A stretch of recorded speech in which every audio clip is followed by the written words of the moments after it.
कैसन अपने ईयरफोन्स को थोड़ा और टाइट कर लो और अपने कमरे की सारी लाइट्स बंद कर दो। कल्याण, महाराष्ट्र, एक भीड़ भाड़ वाला शहर जहाँ हर कोई किसी न किसी दौड़ में भाग रहा है। लेकिन क्या तुमने कभी सोचा है कि जब तुम उस भीड़ से निकलकर अपने घर के अंधेरे कमरे में अकेले बैठे हो तो क्या तुम सच में अकेले होते हो? सुनो, ये कहानी किसी भूत या चुड़ैल की नहीं है। ये कहानी उस कैरेक्टर की है जो इस वक्त तुम्हारे फोन के स्क्रीन के पीछे से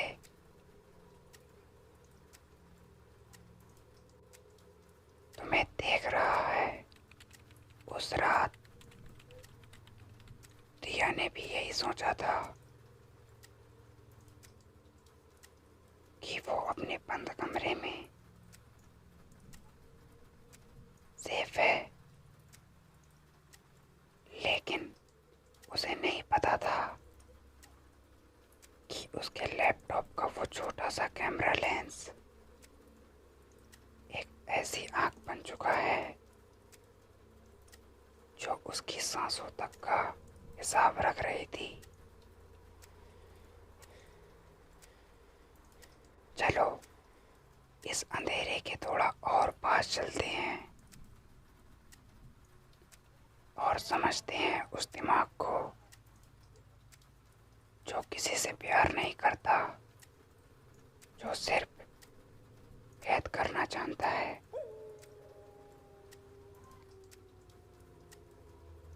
रिया एक 22 साल की कॉलेज स्टूडेंट जो कल्याण के एक शांत इलाके में रहती थी। उसकी जिंदगी बिल्कुल आम थी। दोस्तों के साथ बातें, सोशल मीडिया पर फोटोज और देर रात तक पढ़ाई करती थी। लेकिन जुलाई 2025 की उस ठंडी रात से सब कुछ धीरे धीरे बदलने लगा। ध्यान से सुनो। पहले दिन रिया को उसके इंस्टाग्राम पर एक नोटिफिकेशन आया। एक ब्लैंक अकाउंट से जिसका नाम था द साइलेंट वॉचर। कोई मैसेज नहीं था, सिर्फ एक पुरानी फोटो और एक लाइक था। रिया ने उस नोटिफिकेशन को इग्नोर कर दिया। हम सब भी तो ऐसा ही करते हैं, है ना? लेकिन अगले ही दिन उसके व्हाट्सएप पर एक अननोन नंबर से मैसेज आता है। उसमें कोई टेक्स्ट नहीं था, सिर्फ एक ऑडियो फाइल थी। रिया का जिस्म थोड़ा डर से ठंडा पड़ गया, लेकिन उसने सोचा कोई प्रैंक होगा। तीसरे दिन बात सिर्फ डिजिटल नहीं रही। रिया जब कॉलेज से लौट रही थी तो उसे लगा कि कोई उसके ठीक पीछे चल रहा है। वो रुकती तो वो फुट स्टेप भी रुक जाते, वो तेज चलती तो वो कदम भी तेज हो जाते। लेकिन जब वो पीछे मुड़कर देखती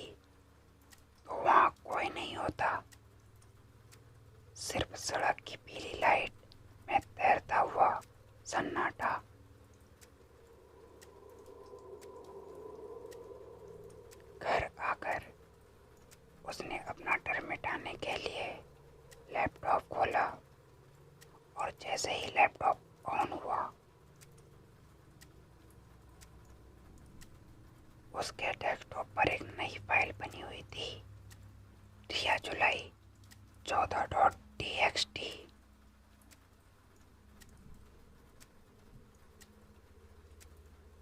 उसने अपने कपकपाते हुए हाथों से उस फाइल को क्लिक किया। उसमें लिखा था, तुमने आज जो व्हाइट कुर्ती पहनी थी वो तुम पर बहुत जचती है, लेकिन जब तुम डर के मारे पीछे मुड़ी तो तुम्हारा चेहरा और भी हसीन लग रहा था। वो शख्स भीड़ में नहीं था, वो रिया के दिमाग के अंदर घुस चुका था। रिया ने तुरंत अपने कमरे का दरवाजा लॉक किया, सारी खिड़कियां बंद की, लेकिन उसे ये नहीं पता था कि दुश्मन बाहर नहीं, कमरे के अंदर पहले से मौजूद था। अगस्त का महीना आ चुका था और कल्याण की वो बारिश अब ऐसी लगती थी जैसे कोई रो रहा हो। रिया अब एक जिंदा लाश बन चुकी थी। उसने खाना पीना छोड़ दिया था।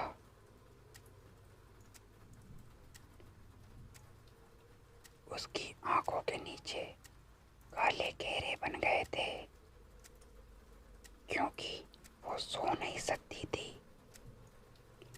जब वो सोती तो उसे लगता कि कोई उसके चेहरे को बहुत करीब से देख रहा है। एक रात दिमाग की दीवारें टूट गईं। रात के ठीक 3 बजे रिया के फोन पर एक वीडियो कॉल आती है। उसी अननोन नंबर से डर के मारे उसने कॉल रिसीव कर ली।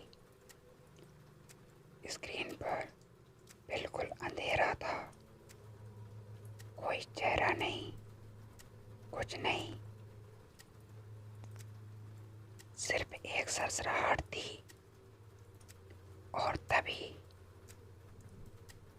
उस अंधेरे में से एक आवाज आई, एक ऐसी विस्पर जो बिल्कुल उसके कान के पास थी।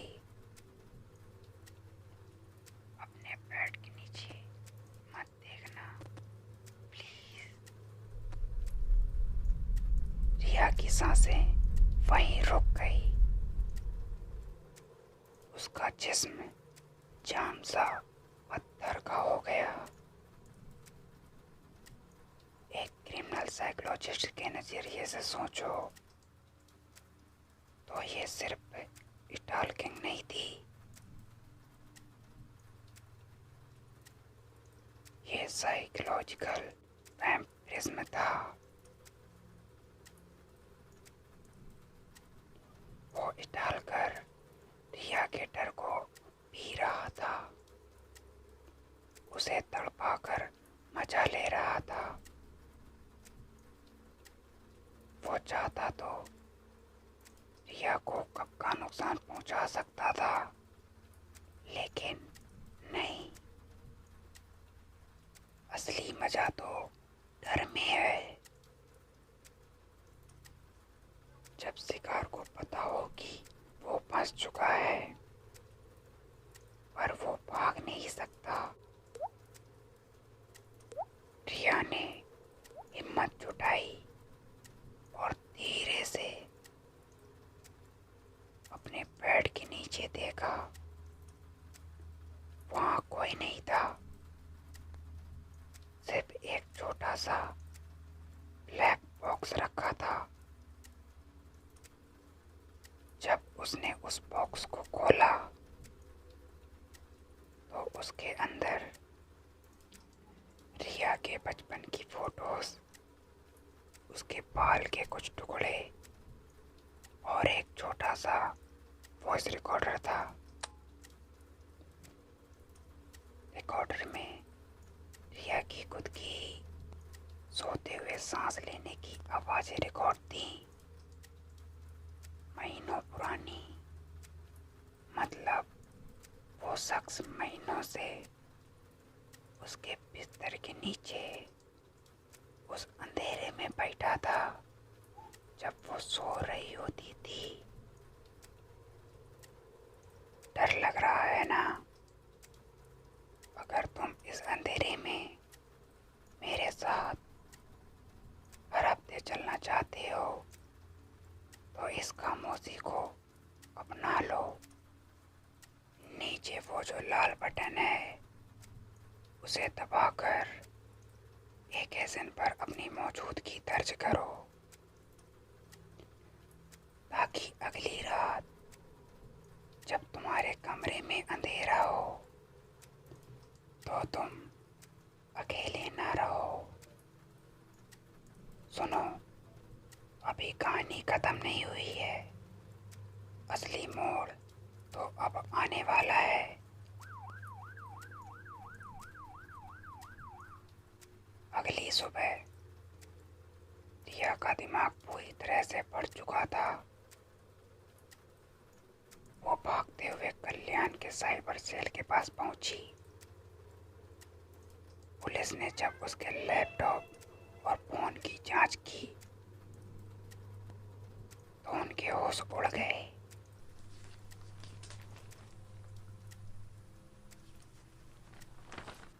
स्टालकर कोई आम सॉफ्टवेयर यूज नहीं कर रहा था।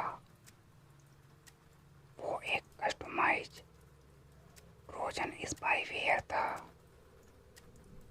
जो रिया के डिवाइस में तभी से था जब उसने 2 साल पहले वो लैपटॉप सेकेंड हैंड खरीदा था। 2 साल से कोई उसे हर एक सेकेंड, हर एक पल लाइव देख रहा था। पुलिस ने आईपी एड्रेस को ट्रेस करना शुरू किया। लोकेशन ट्रेस हुई और पता चला कि आईपी एड्रेस रिया के घर से सिर्फ 10 मीटर की दूरी पर दिख रहा था। मतलब बिल्कुल पड़ोस में। पुलिस ने तुरंत उस घर पर रेड की।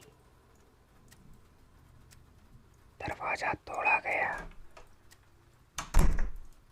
लेकिन अंदर का नजारा देखकर बड़े से बड़े इन्वेस्टिगेटर के भी होश उड़ गए।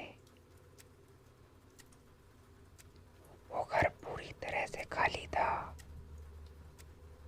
दीवारों पर सिर्फ रिया की हजारों फोटोज चिपकी हुई थी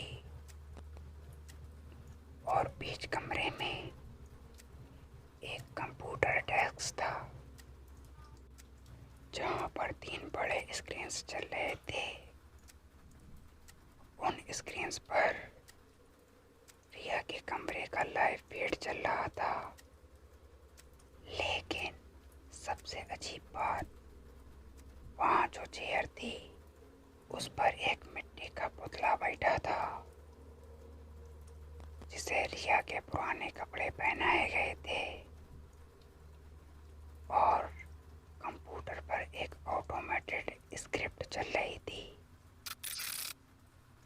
जिसमें लिखा था, मैं तो कब का जा चुका हूँ, पर मैं अब भी तुम्हें देख रहा हूँ। ध्यान से सुनो। पुलिस ने जब पूरी इन्वेस्टिगेशन की तो उन्हें पता चला कि उस घर का जो मालिक था उसकी मौत 6 महीने पहले ही एक एक्सीडेंट में हो चुकी थी। तो फिर जुलाई और अगस्त में रिया के बेड के नीचे वो किसने रखा, वो ऑडियो फाइल्स, वो लाइव मैसेज कौन भेज रहा था। क्रिमिनल साइकोलॉजी कहती है कि स्टॉकिंग एक बार इंसान नहीं, एक ओबेसन बन जाती है जो डिजिटल वर्ल्ड में हमेशा के लिए जिंदा रह सकती है। आज भी कल्याण के उस इलाके में वो घर बंद पड़ा है। रिया ने वो शहर छोड़ दिया, वो घर छोड़ दिया, लेकिन क्या वो सच में उस साइलेंट वॉचर से दूर भाग पाई? अपने फोन की स्क्रीन को देखो। क्या तुम्हें यकीन है कि जो लिंक तुमने कल क्लिक किया था वो सिर्फ एक आम वेबसाइट थी? क्या तुम्हें लगता है कि तुम्हारे लैपटॉप का वो कैमरा लेंस इस वक्त बंद है? कहीं कोई तुम्हारे बेड के नीचे तुम्हारी सांसों को रिकॉर्ड तो नहीं कर रहा? चलो अब ज़्यादा मत सोचो, अपनी आंखें बंद कर लो। गुड नाइट, सो जाओ।